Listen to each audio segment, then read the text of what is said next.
Janata Dal United के राष्ट्रीय प्रवक्ता पद से केसी त्यागी का इस्तीफा नीतीश कुमार की पार्टी की उलझन की ओर इशारा करता है।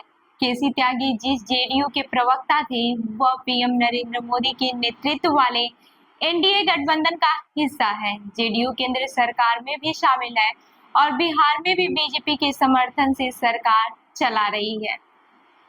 लेकिन केसी त्यागी जेडीयू की बात जिस तरह से मीडिया के सामने रख रहे थे उससे कई बार यह लगता था कि वह उस जेडीयू के प्रवक्ता हैं जब नीतीश कुमार का तेवर 2017 से पहले वाला हुआ करता था।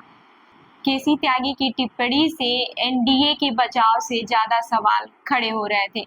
उन्होंने मोदी सरकार की नीतियों पर जमकर सवालिया निशान साधे थे, खासकर लेटरल एंट्री, इसराइल, गजा और अरविंद केजरीवाल की गिरफ्तारी के मामले में। बीते रविवार को जेडीयू के केसी त्यागी की जगह राजीव रंजन को पार्टी का नया राष्ट्रीय प्रवक्ता बनाया। बता दें कि इससे पहले मार्च 2023 में केसी त्यागी ने प्रवक्ता के पद से इस्तीफा दे दिया था, लेकिन 2 महीने बाद ही उनकी वापसी हो गई थी। अब 2 साल में दूसरी बार उन्होंने यह पद छोड़ा है। वहीं बीबीसी से खास बातचीत में केसी त्यागी ने अपने इस्तीफे, राहुल गांधी, जेडीयू की आंतरिक राजनीति और प्रशांत किशोर की विधानसभा चुनाव में एंट्री जैसे कई मुद्दों पर बात की। अपने इस्तीफे पर उन्होंने कहा, नीतीश कुमार अब जब अध्यक्ष नहीं रहे तो मुझे लगा यह पद छोड़ देना चाहिए। पिछले 2-2.5 सालों में मैं संगठन के पद पर नहीं हूँ, बस पार्टी का प्रवक्ता था और मुख्य सलाहकार हूँ। पिछले कुछ समय से मैं लेखन के काम में लगा हुआ हूँ, लिहाजा मैंने नीतीश कुमार से आग्रह किया कि मुझे पार्टी के पदों से मुक्त किया जाए। मेरा नीतीश कुमार से 48 सालों का रिश्ता है, वो मेरे नेता भी हैं और मित्र भी। केसी त्यागी आगे कहते हैं कि मैं एक बात ऑन रिकॉर्ड कहना चाहता हूँ कि मैं इस पार्टी में नीतीश कुमार की वजह से हूँ। जहां तक अखबारों में चर्चा है, मेरा कोई भी बयान ऐसा नहीं है जो जेडीयू की विचारधारा से मेल न खाता हो और एक भी बयान बीजेपी के खिलाफ नहीं है। महागठबंधन की सरकार में नीतीश कुमार ने मुख्यमंत्री रहते हुए बिहार में जातिगत जनगणना कराई, इसके बाद वो फिर बीजेपी के साथ हो लिए। केसी त्यागी से पूछा गया कि क्या आपके लिए बार बार नीतीश कुमार के खेमा बदलने का बचाव करना और जायज ठहराना मुश्किल रहा है। इस सवाल पर वह कहते हैं, नहीं, नीतीश कुमार ने बिहार के भले के लिए किया और मुझे इसका बचाव करने में कोई संकोच नहीं हुआ। लेकिन जो लोग केसी त्यागी को करीब से जानते हैं वो अक्सर ये कहते हैं कि त्यागी समाजवादी नेता है और विचारधारा के बिल्कुल उलट तो कुछ बोल पाना उनके लिए मुश्किल हो जाता है।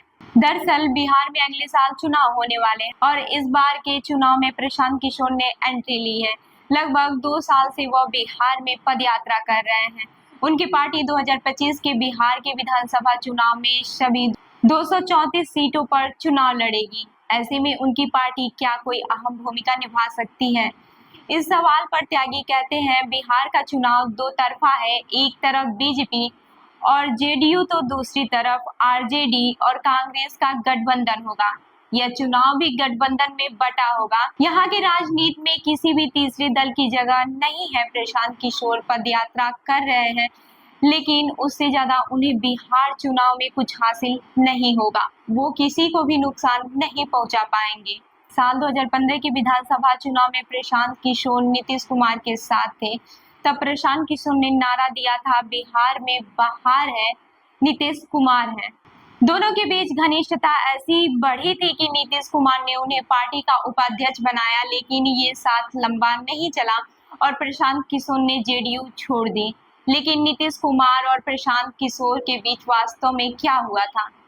इस सवाल पर केसी त्यागी कहते हैं, नीतीश कुमार ने प्रशांत किशोर को पार्टी का सोल वाइस प्रेसिडेंट बनाया, जिसका मतलब है कि उनकी जानकारी के बिना पार्टी में कोई फैसला नहीं हो सकता था।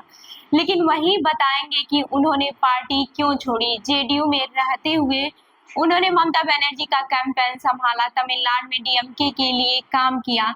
हम और नीतीश कुमार 40 साल से साथ हैं और हमने तो आज तक दल नहीं बदला। दल के प्रति निष्ठा अलग चीज है। तो इस खबर पर क्या है आपकी राय, हमें जरूर बताएं। मैं हूं रूबी आपके साथ और आप देख रहे हैं जनदर्पण न्यूज। धन्यवाद।